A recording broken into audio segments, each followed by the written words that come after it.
तो आज मैं आपको एक अनोखी रहस्यमय कहानी सुनाऊंगा। अगर आप चैनल पर नए हैं तो अभी सब्सक्राइब कर ले, क्योंकि यह मेरा दूसरा नया चैनल है। तथा कहानी पूरा देखे, अंत में एक अनोखा रहस्य छुपा है। धन्यवाद। तो सुनिए। मल्हार गांव में दिया नाम की एक जवान और पढ़ी लिखी महिला रहती थी। उसका विवाह अन्वेष से हुआ था, जो एक महत्वाकांक्षी इंजीनियर था। शादी के तुरंत बाद अन्वेष को बंगलौर में एक बड़ी नौकरी मिली और उन्हें शहर जाना पड़ा। दिया अपने गांव से बहुत प्यार करती थी, इसलिए उसने गांव के पास ही एक मिट्टी के बर्तनों की कार्यशाला खोली और वहीं रहने का फैसला किया। अन्वेष हर महीने एक बार उससे मिलने आता था। दिया का काम बहुत अच्छा चलता था, लेकिन गांव के लोग उसे अजीब नजरों से देखते थे। उनका मानना था कि करवा चौथ के लिए एक स्त्री को अपने पति के साथ रहना चाहिए, दूर नहीं। इस बात से दिया दुखी नहीं हुई, क्योंकि उसका विश्वास था कि प्रेम दूरियों का मोहताज नहीं होता। इस साल की करवा चौथ पर दिया ने व्रत रखा। दिन भर उसने अपनी कार्यशाला में काम किया। गांव की महिलाएं उसे देखने आई और बोली, दिया, अन्वेष के लिए व्रत रखा है, फिर भी तुम मिट्टी के बर्तन बना रही हो। आराम करो, पति की लंबी उम्र के लिए उपवास जरूरी है। दिया मुस्कुराए और बोली, व्रत मेरा संकल्प है, पर कर्म मेरी पहचान। मैं उपवास इसलिए नहीं तोड़ रही कि मैं काम कर रही हूँ, बल्कि मैं उपवास को और मजबूती दे रही हूँ, क्योंकि मैं अपने पैरों पर खड़ी हूँ। मेरा प्रेम अन्वेष के लिए है और मेरा सम्मान मेरे काम के लिए। शाम को जब दिया ने श्रृंगार किया तो उसने अपने हाथों से बनाए हुए चांदी के रंग वाले मिट्टी के कंगन पहने और मिट्टी का एक खास दिया जलाया। रात होते होते जब दिया पूजा की थाली लेकर छत पर जाने वाली थी, तभी उसके दरवाजे पर खटखट हुई। उसने दरवाजा खोला, सामने अन्वेष खड़ा था। वह अपने ऑफिस से अचानक छुट्टी लेकर बिना बताए दिया को सरप्राइज देने आया था। अन्वेष ने दिया के हाथों में मिट्टी और मेहंदी के रंग का मेल देखा और मुस्कुराया। मैं जानता था कि तुम आज भी अपनी कार्यशाला में काम कर रही होगी, अन्वेष ने कहा।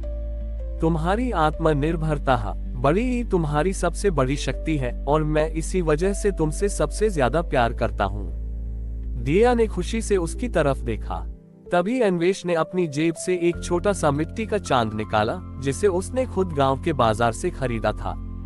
चांद निकल चुका था। दिया छत पर गई। उसने छलनी से पहले आसमान के चांद को देखा, फिर अपनी छलनी को झुकाकर अन्वेष को देखा। अन्वेष ने दिया को पानी पिलाया। फिर दिया ने अपनी थाली में रखी हुई गुलाब की मिट्टी की छोटी मूर्ति, जो उसने खुद बनाई थी, अन्वेष को भेंट की। अन्वेष ने वह मूर्ति हाथ में ली और कहा, दिया, आज तुमने ये साबित किया कि करवा चौथ का व्रत पति की लंबी उम्र के साथ साथ पत्नी के आत्मसम्मान और सपनों की लंबी उड़ान के लिए भी होता है। मैं तुम्हारे साथ हूँ, तुम्हारे हर सपने में। उस रात दिया ने महसूस किया कि उसका व्रत सिर्फ पारंपरिक निष्ठा नहीं था, बल्कि आधुनिक प्रेम की अभिव्यक्ति थी, जहाँ पति पत्नी एक दूसरे के लक्ष्यों का आदर करते हैं। गाँव के लोगों ने भी समझा कि सच्ची शक्ति और प्रेम दूरियों में नहीं, बल्कि एक दूसरे की पहचान को स्वीकार करने में होती है। अगले कुछ महीनों में दिया की मिट्टी के बर्तनों की कार्यशाला मल्हार गांव में एक मिसाल बन गई। कई और महिलाएं दिया से प्रेरित हुई, जो घर की जिम्मेदारियों के साथ साथ अपने शौक और काम को भी समय देना चाहती थीं। दिया ने अन्वेष से बात की। अन्वेष ने उसे व्यावसायिक रूप से मदद करने का फैसला किया। उन्होंने मिलकर एक छोटी सी पहल शुरू की, जिसे उन्होंने प्यार से दिया बत्ती नाम दिया। दिया और बत्ती। दिया बत्ती पहल का उद्देश्य था गांव की महिलाओं को मिट्टी के बर्तन बनाने, कढ़ाई और हस्तशिल्प जैसे कार्यों में प्रशिक्षण देना और उन्हें सीधे शहरों के बाजारों से जोड़ना। अगले साल की करवा चौथ से ठीक पहले दिया बत्ती समूह की मेहनत रंग लाई। उन्होंने गांव के मेले में एक बड़ा स्टॉल लगाया, जहां दिया और अन्वेष की प्रेम कहानी से प्रेरित मिट्टी के दिए, पूजा की थालियां और सजावटी सामान रखे गए थे। इस साल करवा चौथ पर अन्वेष पहले ही गांव आ चुका था। इस बार गांव में एक नई परंपरा शुरू हुई। महिलाएं दिन भर अपने व्रत के साथ साथ दिया बत्ती स्टॉल पर काम कर रही थी। उन्होंने देखा कि काम में हाथ बटाने के लिए गांव के कई पुरुष भी स्टॉल पर आए हैं। कोई सामान पैक कर रहा है तो कोई ग्राहकों से बात कर रहा है। ये दृश्य गांव के लिए बिल्कुल नया था। शाम को जब पूजा का समय हुआ तो इस बार दिया और अन्वेष अकेले छत पर नहीं गए। गांव की दिया बत्ती समूह की सभी महिलाएं अपने पतियों के साथ या वीडियो कॉल पर जुड़े अपने पतियों के साथ एक सामुदायिक पूजा के लिए इकट्ठा हुई। दिया ने अपनी छलनी से चांद को देखा, फिर अन्वेष को। जब अन्वेष ने उसे पानी पिलाया तो दिया की आंखों में सिर्फ प्रेम नहीं बल्कि सफलता और गौरव की चमक थी। दिया ने माइक लिया और कहा, करवा चौथ का व्रत पति की लंबी उम्र के लिए होता है, लेकिन आज हमने एक और संकल्प लिया है। हमने संकल्प लिया है अपने रिश्ते के साथ ममान की लंबी उम्र का। अन्वेष ने हमेशा मेरे सपनों को अपना सपना माना है और यही सच्चा जल है जो हमारे रिश्ते को सींचता है। अन्वेष ने दिया के माथे पर एक छोटा सा किस किया और कहा, तुम्हारा आत्मविश्वास दिया मेरे लिए चांद से भी ज्यादा उज्जवल है। हर पति का सच्चा व्रत यही है कि वह अपनी पत्नी के पैरों में बेड़ियां नहीं बल्कि पंख दे। उस रात मल्हार गांव ने सीखा कि करवा चौथ एक ऐसा पर्व है जो परस्पर प्रेम, आत्मसम्मान और साझेदारी की भावना को मजबूती देता है। दिया और अन्वेष ने अपनी निजी प्रेम कहानी को एक ऐसी पहल में बदल दिया था जो पूरे गांव की आर्थिक और सामाजिक आजादी का प्रतीक बन गई। अगले साल की करवा चौथ तक दिया बत्ती पहल सिर्फ मल्हार गांव तक सीमित नहीं रही।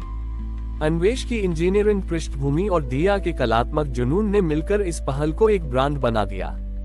उन्होंने अपनी कारीगर महिलाओं के लिए एक वेबसाइट बनाई जिसका नाम भी दिया बत्ती रखा गया। वेबसाइट पर हर हस्तशिल्प उत्पाद के साथ उसे बनाने वाली महिला की छोटी सी कहानी जुड़ी होती थी। इससे ग्राहकों को सिर्फ उत्पाद नहीं बल्कि मेहनत और प्रेम की कहानी भी मिलती थी। दिया की मेहनत और उनकी पहल की सफलता को देखते हुए उन्हें राष्ट्रीय महिला उद्यमिता सम्मेलन में आमंत्रित किया गया। संयोग से ये सम्मेलन ठीक करवा चौथ के आसपास आयोजित होने वाला था। इस बार अन्वेष ने दिया के लिए एक बड़ा फैसला लिया। उसने अपने काम से छुट्टी ली और कहा, दिया इस साल की करवा चौथ हम वहीं मनाएंगे जहां तुम्हारा काम तुम्हें ले गया है। तुम्हारी सफलता ही मेरी सबसे बड़ी खुशी है। सम्मेलन वाले दिन दिया ने अपनी कहानी और दिया बत्ती पहल को मंच पर साझा किया।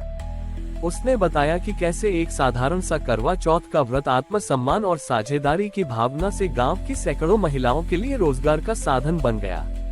जब रात हुई तो दिया और अन्वेष होटल की छत पर गए। वे शहर की ऊंची इमारतों के बीच एक शांत कोने में खड़े थे। दिया ने आज कोई नया श्रृंगार नहीं किया था, बल्कि उसने वही मिट्टी के कंगन पहने थे जो उसने पहली करवा चौथ पर खुद बनाए थे, जो उसके आत्मनिर्भरता का प्रतीक थे। चांद निकला। दिया ने पहले छलनी से चांद को देखा।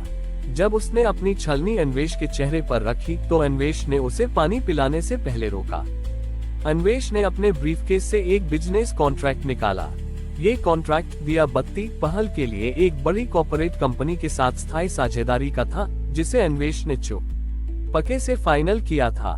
उसने दिया के हाथ में कागज रखा और कहा, दिया ये सिर्फ एक कॉन्ट्रैक्ट नहीं है, यह उन सभी महिलाओं के लिए एक सुनिश्चित भविष्य है जिनका विश्वास तुमने जीता है। मेरे लिए ये तुम्हें पानी पिलाने से भी बड़ा कर्म है। तुम मेरी प्रेरणा हो। दिया की आंखें भर आई। उसने महसूस किया कि अन्वेष का यह उपहार उसके सपनों में विश्वास और उसे हासिल करने में सहयोग दुनिया के किसी भी आभूषण या मिठाई से कहीं ज्यादा मूल्यवान था। उस रात दिया ने व्रत खोला। उसने जान लिया कि करवा चौथ की असली कहानी पति की लंबी उम्र की नहीं, बल्कि उस अटूट विश्वास और साझेदारी की है जो पति पत्नी को साथ मिलकर न सिर्फ अपना घर बल्कि पूरे समाज को रोशन करने की शक्ति देती है। दिया और अन्वेष की कहानी यही पूर्ण होती है, जो प्रेम, आत्मनिर्भरता और सामाजिक प्रभाव की एक सुंदर मिसाल है। ये कथा करवा चौथ की परंपरा को एक नया, आधुनिक और सशक्त अर्थ देती है।